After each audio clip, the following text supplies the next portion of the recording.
Okay, here we are with your tools of the trade from the Elite Series event here. This is presented by Sunline. We're just back from St. Clair up there in beautiful Michigan.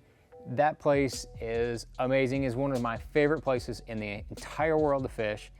And I thought I had me a good little deal going on in practice. I was catching them on a crankbait and was catching some good ones, you know, sporadically there, and then so that's what I ended up dedicating most of my tournament.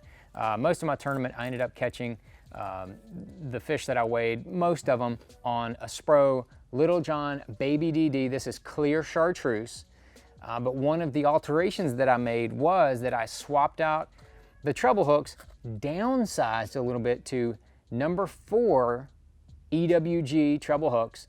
Downsized just a little bit. That was key to getting a higher percentage. I only lost one fish. Well, I mean, the fish kind of just wiggled, come off, but that was a big part of my combination to be able to land almost every single bite that I got on that crankbait. Probably caught over 20 fish. I'm talking 12 inchers to 4-pounders on that crankbait there. I had that on 12-pound Sunline Sniper. That is the line I love to crank with. Probably, you know, a number 1. Yeah, I mean, I boat flipped, even boat flipped that 4-pounder on 12-pound test. So if you get them coming with a little momentum, you can definitely manipulate those fish more than you think if you have the right line. And you know, there's not a lot of stuff. You're cranking open water there, so I knew my line was not going to be scuffed up from bouncing against the bottom. So I knew my line was going to be full strength. The rest of my combo here was a Daiwa Tatula 150. This is a 150, not a 100 that I fish on most of my other stuff. It's got a little wider spool, got a longer handle, 6:3-to-1 gear ratio is what I like. You can keep it going. Had a Cashin John Cruz deep crank rod. It's a 7-foot 11-inch, medium heavy action, but it's extremely parabolic. It helps get that crankbait way out there. Super long cast, which is a big part. You can cover more water, big part of it. And then once you hook up with a fish, you can really lean back into that fish and get that fish where you want him and get him into the boat. So there's the crankbait right there. That's what I was. That's my buddy there. But as you can see, I caught fish on a number of other baits. I caught a keyfish on day 1 on a Spro. This is a medium runner Little John Premium. This is just a prototype, and this bait should be coming out later in 2021. It is a good bait. It runs about 8 to 9 feet deep. Some of the grass that I was fishing was a little too shallow to fish the baby DD, so I would throw this right here. I actually did not have this on a cranking rod. I wanted something with a little more back end, so I've got the Cashin 7-foot 5-inch. It's the rattle trap rod. It's the Elite Series rattle trap rod. It's got a little more backbone. Was perfect for that. Had that on again the 12-pound Sunline Sniper. I put it on 14 during practice. Didn't like the way that it felt. 12 casts a little further, which we mentioned was a big part of it. But I had this on the Daiwa Tatula 100. Caught, like I said, caught just one key fish that first day. One of my 3-pounders that helped there. But you know, the first day I went out there and fished for a couple hours, and I did not have a keeper in the boat. So I was right near a bank that I had caught some largemouth real quick, and I said, you know what? I'm gonna just go ahead and take the old toad over there. This is the you know, the Stanley top toad. Good little bait. Ran over there and caught 4 largemouth real quick, and 3 of them were keepers. Had one that I ended up actually weighing. Had that on 50-pound Sunline X Plasma braid, high-speed Daiwa Tatula 100, and then I had that on this is a 7-foot 3-inch medium heavy rod. A lot of power in that rod. Man, I was, you know, zinging that thing way out there, trying to cover some water real quick. I only spent about 30 minutes doing that. Caught those fish real quick, and then I went back out and fished for smallmouth.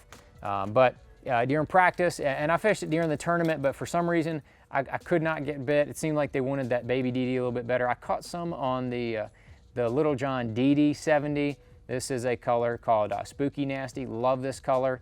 I made the same EWG change here, but I went with the number 2s.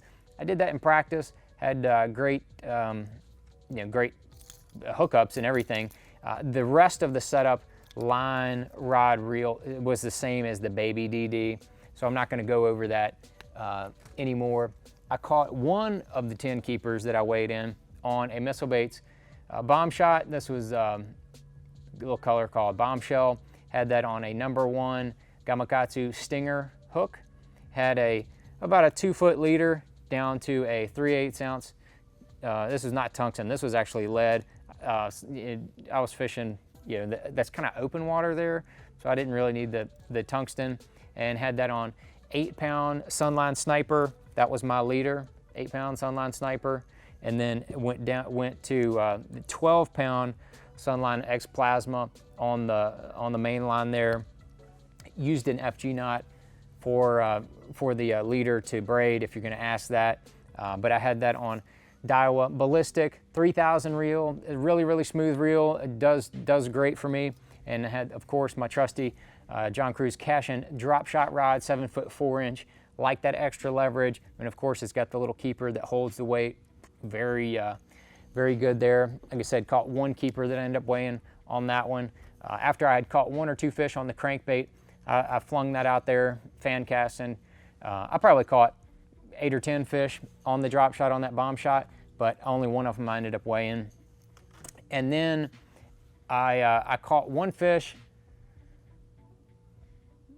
the second day that I weighed in, and I caught one that I called it at the last minute, but this was on a 3/8 ounce jackhammer, Z-Man jackhammer chatterbait. I took the skirt off because we're fishing for smallmouth, and I wanted a little smaller profile, and I wanted something dark because I was fishing in the middle of the day.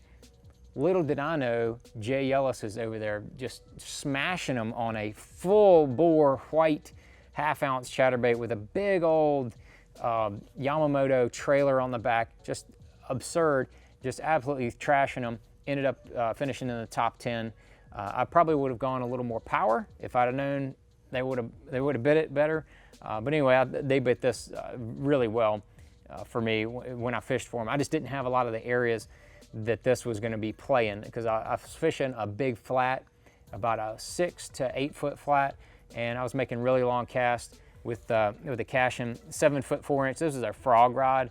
I like it for a chatterbait making long casts, and this was had 14-pound Sunline Sniper on the line. That's all I needed. I felt like that little bit smaller line allowed me to make longer casts, and it gave me all the leverage I needed to set the hook and get those fish in the boat. I mean, I boat flipped every fish that I caught on it, and I could have done that with fish up to 4 pounds pretty easy. Had a Daiwa Tatula 100, old trusty buddy. This was a 6-3 to 1. I could have used a 7 to 1. Either gear ratio would have worked just fine, but I took that baby D-bomb and I threaded it upright to make it kind of look like a little bait fish coming through the water. It was just a straight green pumpkin on that chatterbait. That's kind of just a slick little nifty trick to give them a little different profile, a little different look. And they were eating it. Again, I probably should have, focused on that a little bit more in some of those deeper flat, shallower flats, I should say, to catch my fish. But those were all the tools that I used at Lake St Clair to catch all those smallmouth and a few largemouth.